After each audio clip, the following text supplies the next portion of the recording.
नमस्कार साथियों, class number 9 में आप सभी प्यारे विद्यार्थियों का स्वागत है। विद्यार्थियों, अब आप इस उम्मीद में मत रहना कि वापस से बैक आ जाएगी तो वापस से फिर से पेपर दे लेंगे, फिर से अगर आ भी जाएगी तो फिर पेपर दे लेंगे। तो ये सबसे आपकी घटिया सोच है। मैं कहूँगा कि आपकी यह घटिया सोच है। क्यों?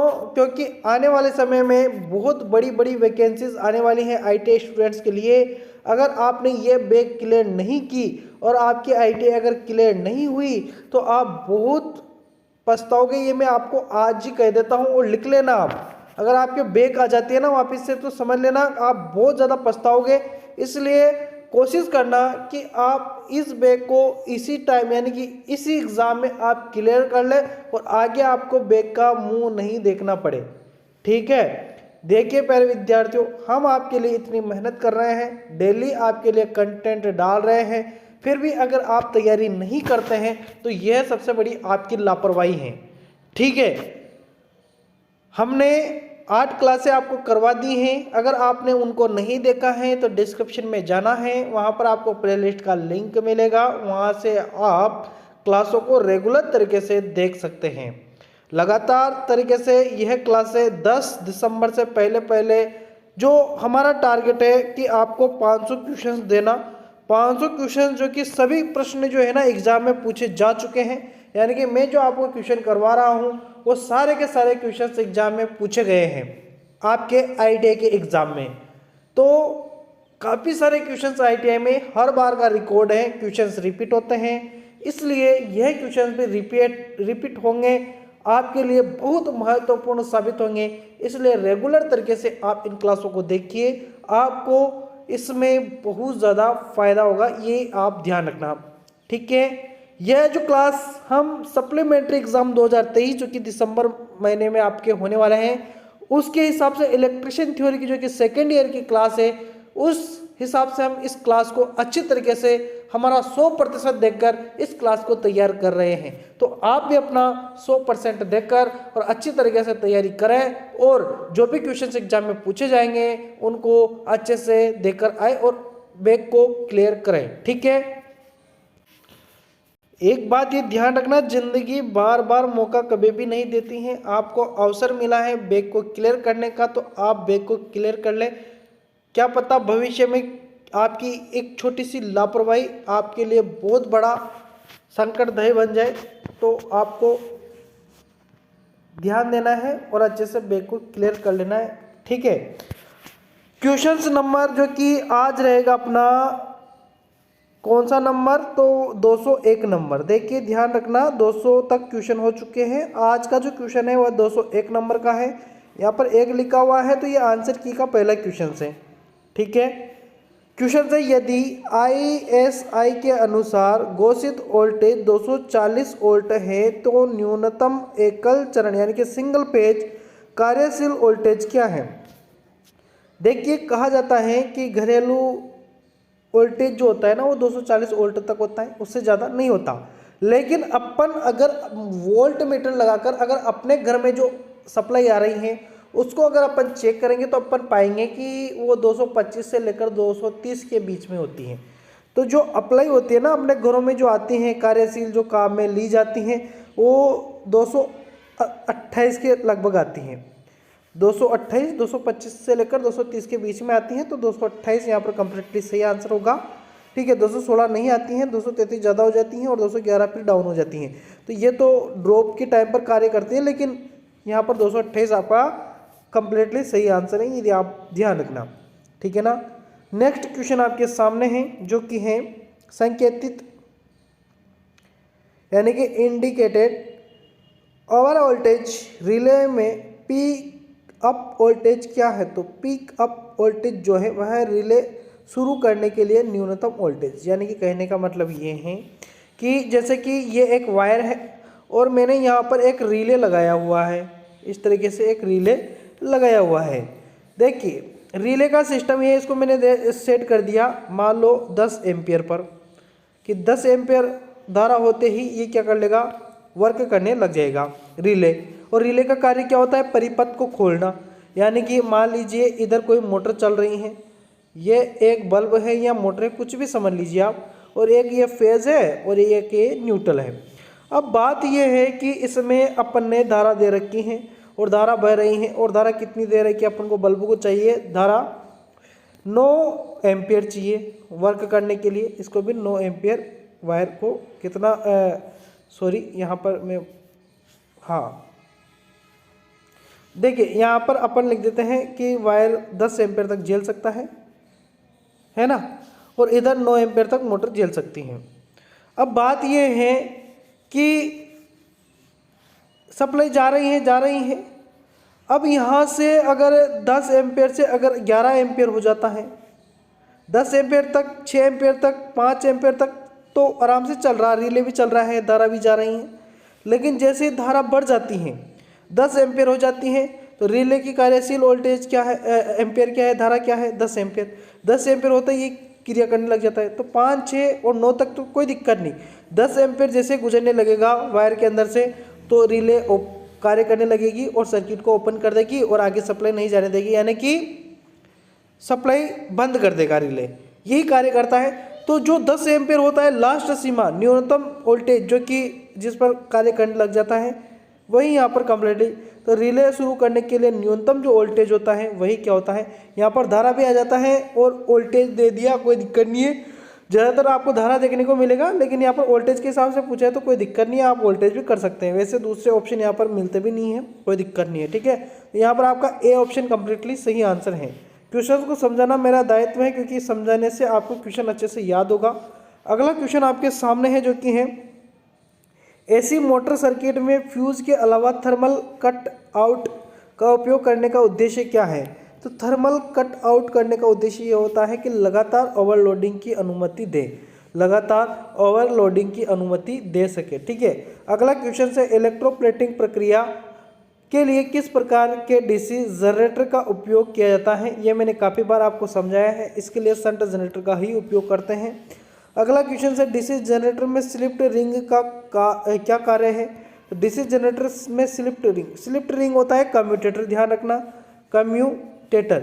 और ये कम्यूटेटर क्या करता है, एसी को डीसी में बदलता है, और यह क्या करता है, डीसी को एसी में भी बदलता है। अब डीसी को एसी में कब बदलता है, तो जब ये मोटर की तरह कार्य करता है तब बदलता है ना। और यहाँ पर एसी को डीसी में कब बदलता है, जब ये जनरेटर के रूप में कार्य करता है तब बदलता है। तो यहाँ पर पूछा है स्लिप्ड रिंग का क्या कार्य है। तो देखिए डीसी का मतलब होता है एक दिशा में धारा, तो यहाँ पर देखिए एक दिशा में आउटपुट बनाता है, ठीक है, क्योंकि ऑप्शन जिस अनुसार लिखे हुए हैं ना उस हिसाब से यहाँ पर आपका डी ऑप्शन सही रहेगा, एक दिशा में आउटपुट बनाता है, ठीक है।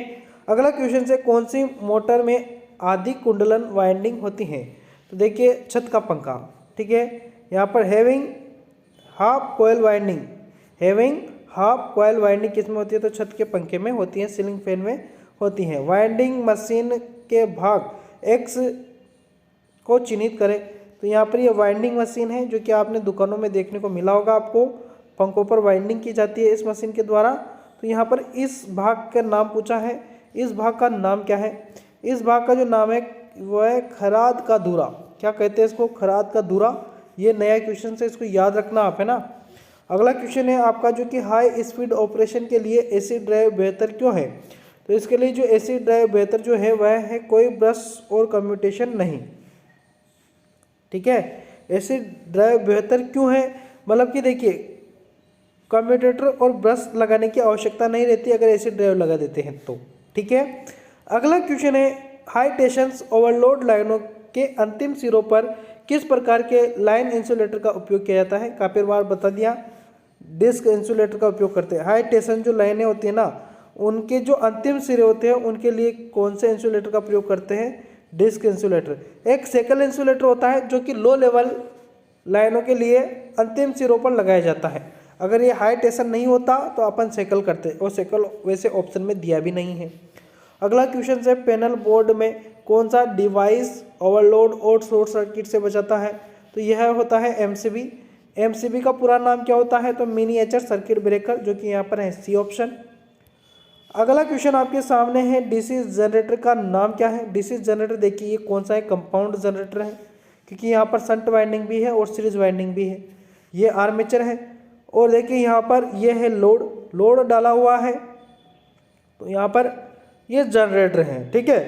क्योंकि यहाँ पर अगर सप्लाई लिखा होता तो यहाँ पर क्या होता, इस जगह अगर सप्लाई लिखा होता तो ये होता मोटर, लेकिन यहाँ पर सप्लाई नहीं लिखा हुआ है, यहाँ पर लिखा हुआ है लोड। तो लोड लिखा हुआ है, इसका मतलब ये जनरेटर में से जो वोल्टेज बनेगा वो लोड को मिलेगा। और लेकिन यहाँ पर ध्यान रखना, यहाँ पर ये वाइंडिंग और ये वाइंडिंग की दिशा अलग अलग है, डिफरेंट है, तो इसको बोलेंगे अपन डिफरेंस कंपाउंड जनरेटर। तो यहाँ पर डिफरेंट और देखिए डिफरेंस शंट कंपाउंड जनरेटर तो हो गया, लेकिन देखिए यहाँ पर ये लॉन्ग है या लघु है, तो इसका पता कैसे चलेगा, तो इसका पता ऐसे चलेगा कि यहाँ पर देखिए ये वाइंडिंग है ना आर्मेचर के भी समांतर में है, सीरीज के भी समानांतर में, क्योंकि यहाँ तक आ रहा है, तो इसलिए ये क्या हो गया, लॉन्ग शंट हो गया। अगर शॉर्ट शंट होता तो कैसा होता, यहाँ पर ये आर्मेचर, ये सीरीज वाइंडिंग, ठीक है। और ये जो शंट वाइंडिंग है ना, ये केवल शंट वाइंडिंग जो है ना केवल यहाँ से घूम के यहाँ आ जाती, तो ये होता लघु शंट। ये कौन सा जनरेटर होता, लघु शंट। और ये कौन सा है, ये है अपना लॉन्ग शंट, ठीक है। तो यहाँ पर आप बी ऑप्शन कंप्लीटली सही आंसर अपना। अगला क्वेश्चन आपके सामने है, अल्टरनेटर में प्रेरित ईएमएफ की दिशा खोजने के लिए किस नियम का उपयोग किया जाता है। अल्टरनेटर में प्रेरित ईएमएफ की दिशा खोजने के लिए किस नियम का उपयोग किया जाता है, तो फ्लेमिंग के दाहिने हाथ का नियम। देखिए यहाँ पर अल्टरनेटर भी क्या है कि जनरेटर है, और जनरेटर के लिए फ्लेमिंग के दाहिने हाथ का प्रयोग करते हैं, तो यहाँ पर अपना डी ऑप्शन कंप्लीटली सही आंसर। अगला क्वेश्चन है, डीसी ड्राइव में बेसिक ऑपरेटर पैनल पर एलसीडी का उद्देश्य क्या है। एलसीडी क्या होता है, लिक्विड क्रिस्टल डायोड होता है। और यहाँ पर डीसी ड्राइव में बेसिक ऑपरेटर पैनल पर एक एलसीडी लगी होती है, तो एलसीडी का कार्य क्या होता है, तो ये पैरामीटर की निगरानी करें, जिससे कि आप अपन को पता चल जाए क्या क्रियाएं चल रही हैं। अगला क्वेश्चन है आपके सामने, आईई के नियमों के अनुसार मध्यम वोल्टेज घरेलू इंस्टॉलेशंस में किन्हीं दो चालकों के बीच इंसुलेशन प्रतिरोध क्या है। यहाँ पर चर्चा करें तो इंसुलेशन प्रतिरोध किससे मापा जाता है, मेगर के द्वारा मापा जाता है। और हमेशा ध्यान रखना, मेगर जो शुरुआत करता है मापने की वह 1 मेगा ओम से शुरुआत करता है। तो इंसुलेशन कितना होना चाहिए, दो तारों के बीच में, एक तार ये एक तार ये। अब इनके ऊपर क्या चढ़ा होता है, इंसुलेशन चढ़ा होता है, ठीक है। तो ये जो इंसुलेशन चढ़ा होता है ना, तो इन दोनों इंसुलेशन के बीच में कितना प्रतिरोध होना चाहिए, तो 1 मेगा ओम से अधिक होना चाहिए। तो यहाँ पर अपना ए ऑप्शन कंप्लीटली सही आंसर होगा। आई बात समझ में। उम्मीद है कि आपको क्वेश्चन अच्छे से समझ में आ रहे होंगे, हर एक क्वेश्चन को आप अच्छे से समझ रहे होंगे। थोड़ा सा मैं स्पीड में बोल रहा हूँ क्योंकि मैं नहीं चाहता वीडियो लंबा हो। अगर एक बार में समझ में नहीं आता है तो वीडियो को रिवीज कर देख लेना, नहीं तो डबल बार देख लेना, आपको 100% आपको हर एक क्वेश्चन अच्छे से याद हो जाएगा। अगला क्वेश्चन है आपके सामने जो कि है, एसी ड्राइव का मुख्य उपयोग क्या है। एसी ड्राइव का मुख्य उपयोग जो है मोटर में नियंत्रण रहित गति यानी कि एसी ड्राइव का यह कार्य है। एक डीसी ड्राइव भी आता है, ये भी आप ध्यान रखना। अगला क्वेश्चन है, 4 बिंदु स्टार्टर में होल्डिंग कॉइल से जुड़े प्रतिरोध का उद्देश्य क्या है। काफ़ी बार क्वेश्चन पूछा गया है। एनवीसी में धारा सीमा को बरकरार रखने के लिए, यहाँ पर सी ऑप्शन अपना कंप्लीटली सही आंसर है। काफ़ी सारे क्वेश्चंस रिपीटेड है तो उन पर मैं ज़्यादा ध्यान नहीं दे रहा हूँ क्योंकि पहले मैंने इनको समझा दिया है। अगला क्वेश्चन है, कौन सा उपकरण मापे हुए या परीक्षणित मात्रा का एक दृश्य प्रतिनिधित्व प्रदान करता है, तो वह है कैथोड रे ऑसिलोस्कोप। और ये इसको शॉर्ट में बोले तो CRO यानी कि कैथोड रे ऑसिलोस्कोप, ठीक है ना। अगला क्वेश्चन आपके सामने है, ACSR का मतलब क्या है। बहुत ही मोस्ट इंपॉर्टेंट क्वेश्चन है जो कि है एल्यूमिनियम कंडक्टर स्टील रेनफोर्स्ड।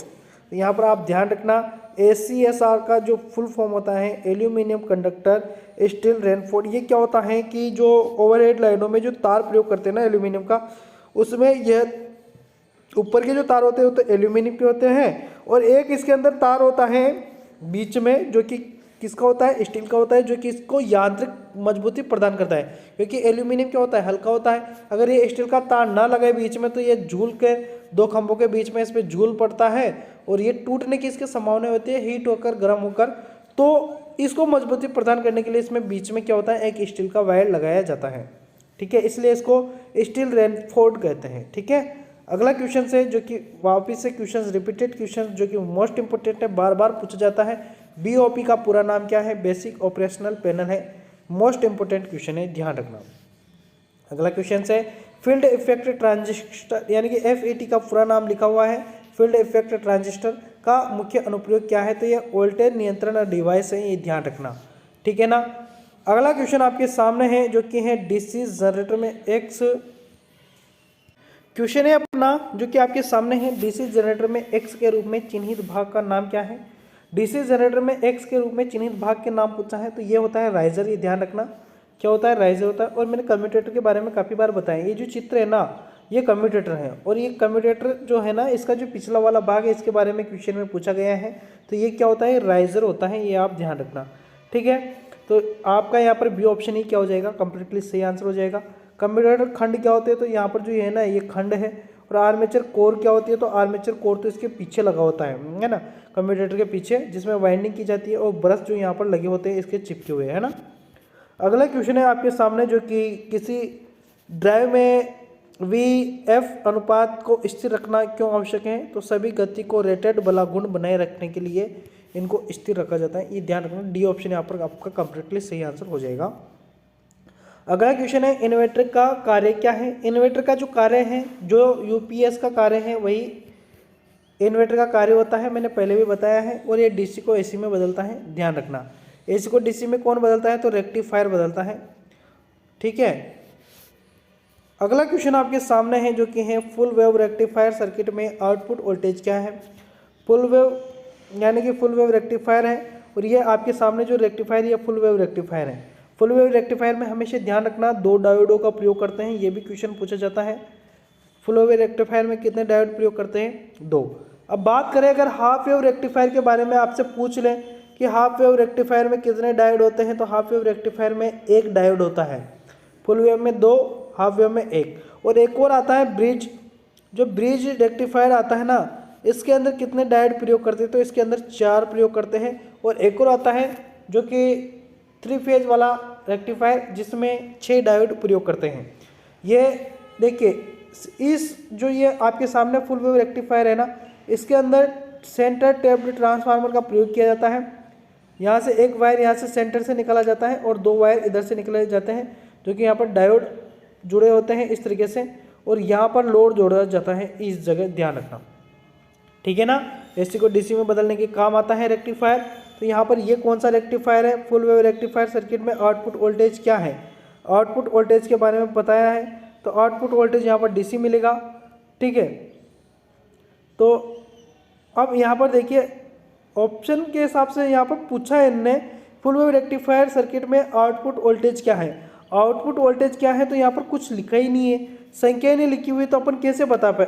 तो यहाँ पर लिख देंगे अपन नो आउटपुट, यहाँ पर क्या लिख देंगे अपन, नो आउटपुट, क्योंकि अपन को दिया ही नहीं है तो कैसे क्या करके आएंगे। तो यहाँ पर आप नो आउटपुट करके आ जाना, सी ऑप्शन कंप्लीटली यहाँ पर सही ऑप्शन रहेगा। अगला क्वेश्चन है डीसी जनरेटर में उत्पन्न EMF की गणना करने के लिए किस सूत्र का उपयोग किया जाता है। तो डीसी जनरेटर में उत्पन्न EMF की गणना करने के लिए जिस सूत्र का उपयोग किया जाता है वह होता है phi/ZNP/60A। तो यहाँ पर इंटू लगा सकते कोई दिक्कत नहीं है। तो यही आपका कंप्लीटली सही आंसर होगा, 5ZNP/60A, यहाँ पर यही आपका कंप्लीटली सही आंसर हो जाएगा, ठीक है। अगले क्वेश्चन पर चर्चा करें तो डीसी जनरेटर का नाम क्या है। डीसी जनरेटर आपके सामने है ना, ये है, और ऑप्शन आपके सामने ये रहे। तो इसका आंसर अपन कल वाले वीडियो में देंगे, क्योंकि 25 क्वेश्चन अपन ने कर लिए हैं, यानी कि आपके 225 क्वेश्चन कंप्लीट हो चुके हैं। कल वाली क्लास में फिर हाजिर होंगे और फिर 25 क्वेश्चन करने पर अपन जोड़ देंगे। तो लगातार आप क्लासों को देखते रहिए। आपके पास अगर समय है तो क्लासों को 2 बार देखें, 3 बार देखें, 4 बार देखें। क्यों? क्योंकि लगातार हर बार क्लासों को देखोगे, बार बार देखोगे तो क्वेश्चन अच्छे से याद हो जाएंगे, और आप एग्ज़ाम में जब एग्ज़ाम हॉल में बैठोगे तो आप कंफ्यूज नहीं होंगे कि इसका आंसर ये है या ये है। इसलिए अगर आपके पास समय है तो बिना फालतू समय गवाए क्लासों को लगातार बार बार देख लें, ठीक है। मिलेंगे नेक्स्ट वीडियो में। वीडियो अगर आपको पसंद आया हो तो वीडियो को लाइक कर देना, और चैनल पर अगर नए हो, पहली बार अगर आप चैनल पर आए हो तो चैनल को सब्सक्राइब अवश्य कर लेना। लगातार हम अपडेट और साथ ही साथ क्लासेस दे रहे हैं, तो आप चैनल को अवश्य सब्सक्राइब कर लेना। अपने मित्रों तक इन वीडियो को शेयर कर देना। मिलेंगे नेक्स्ट वीडियो में, तब तक के लिए धन्यवाद, शुक्रिया।